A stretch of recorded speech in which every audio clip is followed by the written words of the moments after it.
اعوذ باللہ من الشیطان الرجیم بسم اللہ الرحمن الرحیم یؤتی الحکمت من یشاء ومن یؤت الحکمت فقد اوتی خیرا کثیرا وما یذکر الا اولو الالباب۔ صدقہ اور خیرات کی بات چل رہی ہے۔ اللہ تبارک و تعالیٰ نے پیچھے ارشاد فرمایا تھا کل کے سبق کے اندر کہ شیطان تمہیں دماغ کے اندر یہ بات بٹھاتا ہے کہ بھئی اگر تو خرچ کرے گا غریب ہو جائے گا، اور اللہ تبارک و تعالیٰ فرماتا ہے کہ تم خرچ کرو گے اللہ تعالیٰ تمہیں وسعت عطا فرما دے گا۔ اسی بات کو کرتے کرتے آج کے سبق کے اندر اللہ تبارک و تعالیٰ نے ارشاد فرمایا یؤتی الحکمت من یشاء، اللہ تعالیٰ جسے چاہتا ہے حکمت عطا فرما دیتا ہے۔ ومن یؤت الحکمت، جسے رب حکمت عطا فرما دے، فقد اوتی خیرا کثیرا، رب نے اسے بہت بڑی بھلائی عطا فرما دی ہے۔ وما یذکر الا اولو الالباب، اور یہ بات صرف عقل والے سمجھتے ہیں، یہ نصیحت صرف عقل مند سمجھتا ہے۔ حکمت سے مراد کیا ہے؟ تو یاد رکھیں علماء فرماتے ہیں کہ حکمت سے مراد نبوت ہے۔ حکمت سے مراد نبوت ہے۔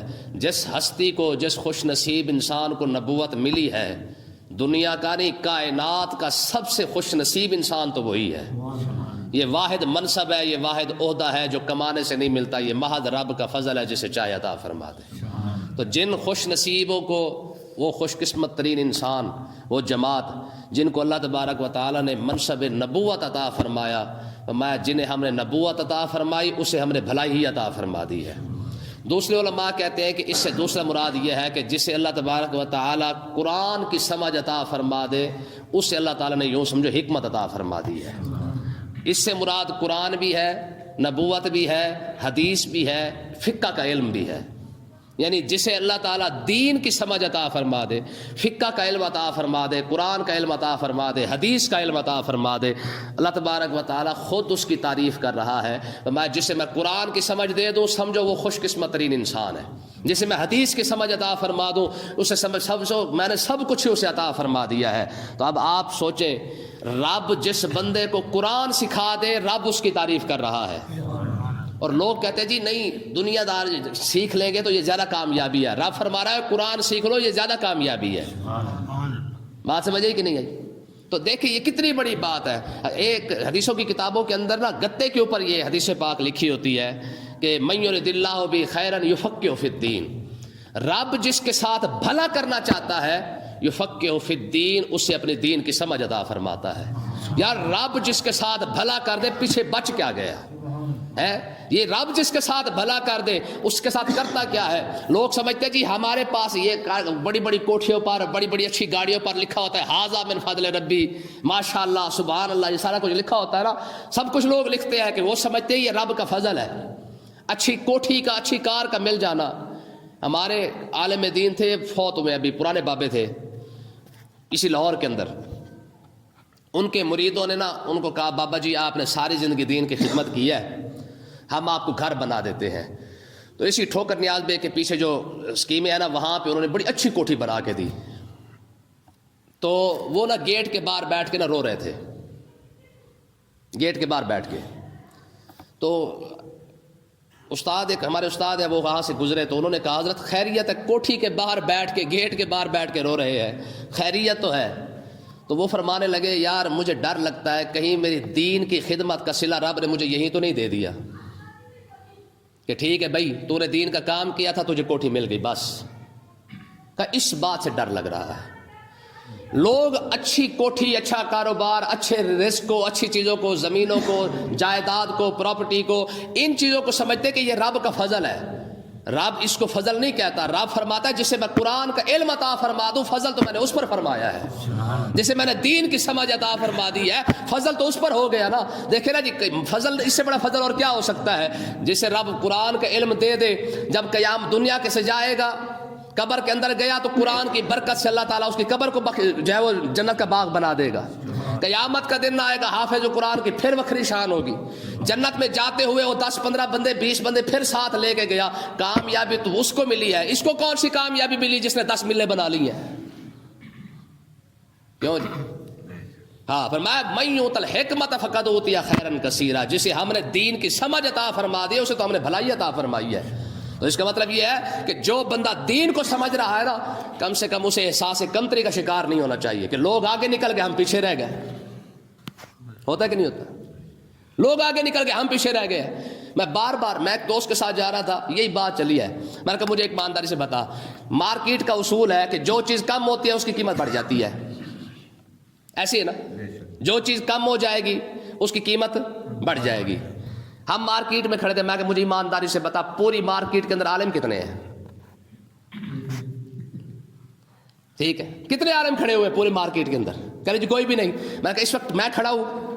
کہ ہاں جی کھڑے۔ میں نے کہا پھر تجھے یہ ماننا پڑے گا اس وقت سب سے بڑا قیمتی میں ہوں۔ یہ میں نے اس کو سمجھانے کے لیے کہا بھائی تمہارا یہ اصول ہے مارکیٹنگ کا کہ جو چیز کم ہو جاتی ہے اس کی قیمت بڑھ جاتی ہے، تو آج دیکھیں پوری دنیا یار کالجوں میں جا رہی ہے، یونیورسٹی میں جا رہی ہے، کاروبار میں جا رہی ہے، دنیا اکٹھی کرنے کی کوشش میں ہے، پھر قیمتی تو وہ بندے نا جو آج بھی بیٹھ کے مسجد کے اندر پڑھا رہے ہیں یا مدرسے کے اندر بیٹھ کے پڑھا رہے ہیں، یہ آگے آ رہا ہے ان کے بارے میں۔ تو اللہ تبارک و تعالیٰ نے ارشاد فرمایا وما انفقتم من نفقۃ، جو تم خرچ کرو، او نظرتم من نظر، یا جو تم منت مانو، منت نہیں مانتے، فإن اللہ یعلمہ، اللہ تعالیٰ اس کو بہتر جانتا ہے۔ یاد رکھیں منت کے بارے میں، منت شرعی منت کیا ہوتی ہے؟ شرعی عذر نظر کہہ لیں یا منت کہہ لیں، ہمارے دور میں ہمارے زبان میں ہوتا یہ ہے کہ منت ہمیشہ اللہ تعالیٰ کے لیے ہوتی ہے، کسی کے لیے نہیں ہوتی۔ منت صرف اور صرف رب کے لیے مانی جاتی ہے، باقی کسی کے لیے نہیں مانی جاتی، چاہے وہ بزرگ ہو چاہے وہ کوئی بھی ہستی ہو، منت کسی کے لیے نہیں ہوتی۔ ہاں یہ طریقہ کار ضرور ہوتا ہے کہ اگر کوئی شخص یہ کہتا ہے کہ پروردگار میرا فلاں کام ہو جائے تو میں تیرے بارگاہ اقدس کے اندر نذرانے کے طور پر، خرچے کے طور پر میں اتنا صدقہ کروں گا، اس کو نظر شرعی کہا جاتا ہے، یعنی شرعی منت کہا جاتا ہے۔ اگر کوئی شخص یہ کہتا ہے جی میں اگر پروردگار میرا فلاں کام ہو جائے میں فلاں بزرگ کی جگہ پہ دربار میں جا کر خزد کا خیرات کروں گا، دیگے لگا دوں گا، تو اس کو اتنا کہہ سکتے ہیں کہ اصال ثواب اس بزرگ کے لیے ہوتا ہے، منت صرف اور صرف ہمیشہ رب کے لیے ہوتی ہے۔ دیکھیں ہمارے ہاں جو رواج ہے وہ دیگے لے کر بزرگوں کے دربار میں جاتے ہیں، وہاں پہ جا کے تقسیم کرتے ہیں، کچھ ایسے کرتے ہیں۔ اب کیونکہ سسٹم یہ ہو چکا ہے کہ اب درباروں کے قریب قریبی وہاں پہ دیگیں پکا دی جاتی ہیں، جیسے داتا صاحب علیہ الرحمہ ہو گیا، لوگ جاتے ہیں پیسے دیتے ہیں اور وہاں سے دیگ تقسیم کر دی جاتی ہے۔ تو طریقہ کار کیا ہے؟ اب اگر دیکھیں میرا خیال ہے آدھا لاہور داتا صاحب آ کے کھانا کھاتا ہے، جو مزدور طبقہ ہے، جو غریب طبقہ ہے بیچارہ، آدھا ناسی تو مزدور طبقہ تو لازمی وہاں پہ چلا جاتا ہے جو قریب قریب ہے۔ اب فقراء کو، غریبوں کو، بھوکھوں کو کھانا کھلانا یہ بہترین صدقہ ہے۔ سارے فقیر ہمیشہ آپ دیکھیں گے کہ درباروں کے قریب قریب بیٹھ جاتے ہیں، تو اب جو امیر بندہ جا کے یا پیسے والا بندہ جا کے وہاں پہ جا کے لوگوں کو کہتا ہے بھئی یہ پیسے لے لیں آپ، دیکھ جو ہے تقسیم کر دیں۔ اب اس کا مقصد کیا ہوتا ہے؟ یہ نہیں ہے کہ وہ دیگ داتا صاحب کے لیے ہوگی، نہ، مقصد یہ ہے کہ پروردگار اس میں اس دیگ میں سے جو 20 بندے کھا رہے ہیں یا 10 بندے کھا رہے ہیں، ثواب تو اس کا جو ثواب ہے وہ داتا صاحب کو پہنچا دے، اور جو منت میں نے مانی تھی وہ جو پوری ہو چکی ہے اسے اپنی بارگاہ میں قبول فرما لے، اور ثواب جو ہے وہ داتا صاحب کو عطا فرما دے۔ یہ ہوتا ہے منت کا صحیح طریقہ، سمجھ آ گیا؟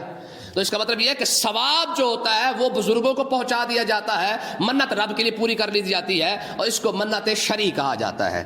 آگے سمجھیے وَمَا لِلظَّالِمِينَ مِنْ أَنصَارٍ، ظالموں کا کوئی مددگار نہیں ہوتا۔ کس بات میں کون سا لفظ استعمال کیا جا رہا ہے؟ دیکھیں پہلے فرمایا جو تم خرچ کر رہے ہو رب اس کو جانتا ہے، جو تم نے منت مانی ہے رب اس کو بھی جانتا ہے۔ آگے فرمایا ظالم کا کوئی مددگار نہیں ہے، جس نے خرچ کرتے ہوئے جو ہے وہ ریاکاری کر لی ظالم تو ہو گیا، اپنے ہی بیڑا غرق کیا ہے نا، اپنے اوپر جو ظلم کیا ہے، منت مان کر پوری نہیں کی ہے، اپنے اوپر ظلم تو کر لیا، قیامت کے دن اس سے پوچھا تو جائے گا ہاں بھی منت مانی کیوں تھی؟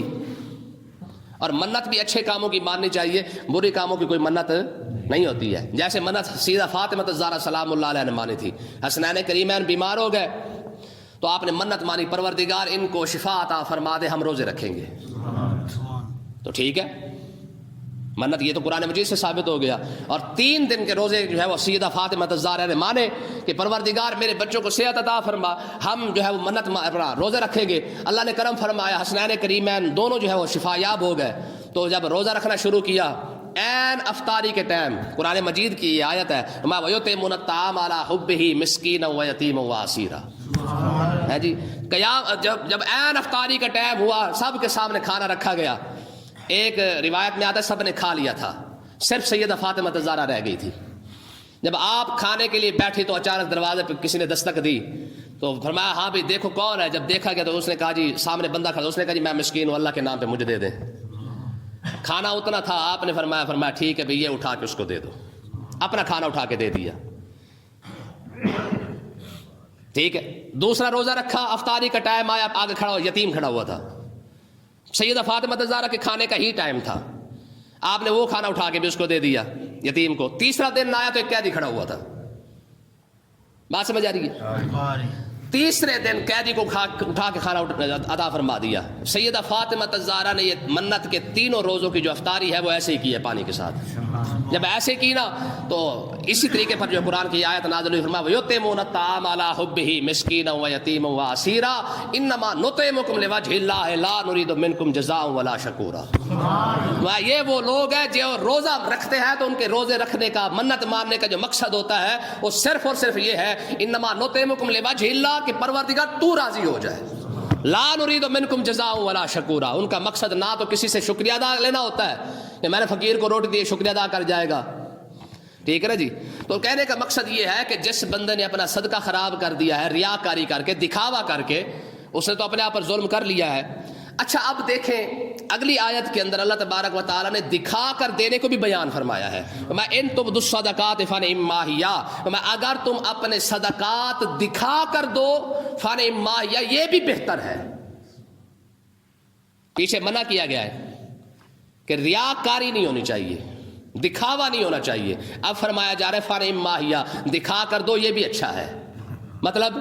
مطلب یہ ہے کہ دکھانے کا مقصد یہ نہیں ہونا چاہیے کہ لوگ سمجھے کہ یار یہ بہت بڑا جناب سخی ہے اور بہت بڑا چودھری ہے, جناب بڑی دیگے اس نے اتار دی ہے. دکھانے کا مقصد یہ ہو کہ پروردگار میں اس لیے دکھا کے دے رہا ہوں کہ میرا دیکھا دیکھی کوئی اور بندہ بھی چلو نیکی کے اندر شامل ہو جائے گا. یہی وجہ ہے کہ آقا علیہ الصلوۃ والسلام نے فرمایا نا میں ہاں بھائی جہاد میں جانا ہے, تبوک کے اندر جانا ہے, اپنے صدقات لے کے آؤ. صدیق اکبر سارا گھر اٹھا کے سارے مدینے کے سامنے لائے. فاروق اعظم آدھا گھر اٹھا کے لے آئے. عثمان غنی کھڑے ہوئے, کہا جی بھرے مجلس کے اندر کہا جی میں 100 گھوڑے دیتا ہوں. حضور نے فرمایا اور کوئی کھڑا ہو, پھر کھڑے ہو گئے جی یا رسول اللہ 100 اونٹ بھی دیتا ہوں. ٹھیک ہے. حضور نے فرمایا اور کوئی کھڑا ہو جائے, کوئی اور دے. عرض کی یا رسول اللہ 10,000 روپیہ بھی دیتا ہوں. تو اس کا مطلب کیا ہے؟ اس کا مطلب یہ ہے کہ دکھا کر دینا غلط نہیں ہے, ہاں پر نیت بندہ اپنے ٹھیک رکھے کہ دیکھ کس نیت سے رہا ہے. عبد الرحمن ابن عوف رضی اللہ عنہ کھڑے ہو گئے, کہ یا رسول اللہ 10,000 میرا بھی ساتھ ملا لیں. ٹھیک ہے. ایک آقا علیہ الصلوۃ والسلام ایک جگہ تشریف فرما تھے, ایک دیہاتی آ گیا, اس نے جناب والا ایک گو پکڑی تھی. گو سمجھتے ہیں نا, سوس مار جس کو کہتے ہیں, سوس مار ہے جی, وہ چھوٹا سا.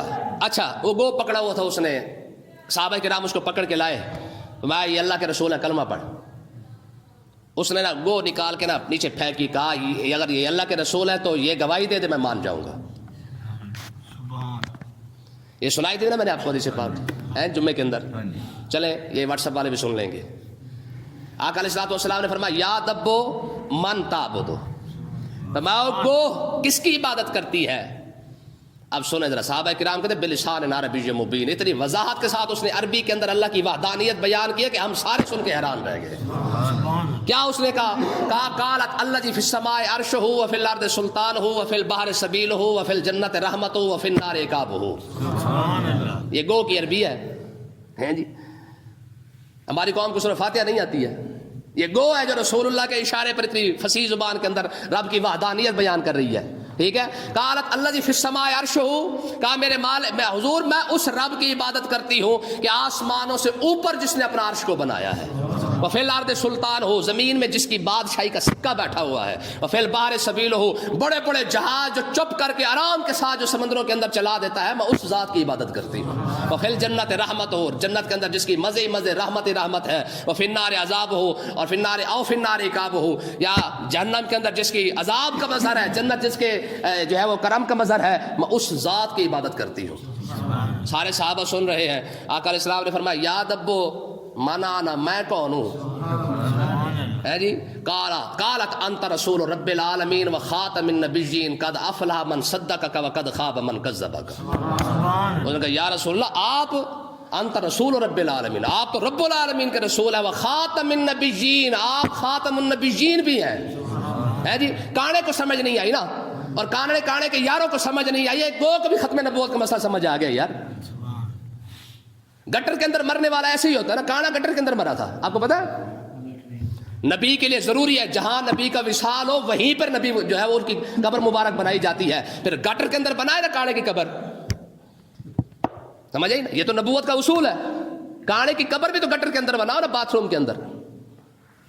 تو اس نے کہا یا رسول رب العالمین، یا رسول رب العالمین و خاتم النبیین، حضور آپ تو اللہ کے رسول ہیں اور آپ ختم نبوت کے تاجدار ہیں. ٹھیک ہے، قد افلح من صدقک، یار کمال دیکھیں اس کا. کہہ لیں حضور جو آپ کے ساتھ لگ گیا کامیاب ہو گیا، وقد خاب من کذبک، جس نے آپ کو چھوڑ دیا ذلیل ہو گیا. کتنا بڑا فلسفہ قیامت کے لیے بیان نہیں کر دیا اس گو نے. اس کا مطلب یہ گو بھی جانتی ہے کہ جو رسول اللہ کی بارگاہ میں حاضر ہو گیا وہ کامیاب ہے. علامہ اقبال کہتے تھے بمصطفیٰ برا ساخش را کے دی ہما اوست، اگر باون رسیدی تمام بولا بیشت. ماں تمہیں پتہ ہی کوئی نہیں ہے کہ دین کس چیز کا نام ہے. کہا بمصطفیٰ برا ساخش را کے دی ہما اوست، ہمارا رسول اللہ کی بارگاہ میں پہنچنے کا نام ہی تو دین ہے. اگر باون رسیدی تمام بولا بیشت، جتنا مرضی عالم بندہ ہو، جتنا مرضی اپنے آپ کو سب کچھ سمجھتا ہو، جو رسول اللہ تک نہیں پہنچ سکا وہ ابو لہب تو بن سکتا ہے، صدیق اکبر نہیں بن سکتا. ٹھیک ہے نا جی. تو اللہ تعالیٰ جو ہمیں یہ سمجھنے کی توفیق عطا فرمائے. کیا فرمایا؟ ان تبدوا الصدقات فنعما ہی، فرمایا کہ اگر تم صدقات دکھا کر بھی دو فنعما ہی، رب نے تعریف کی ہے، فرمایا یہ بھی اچھی بات.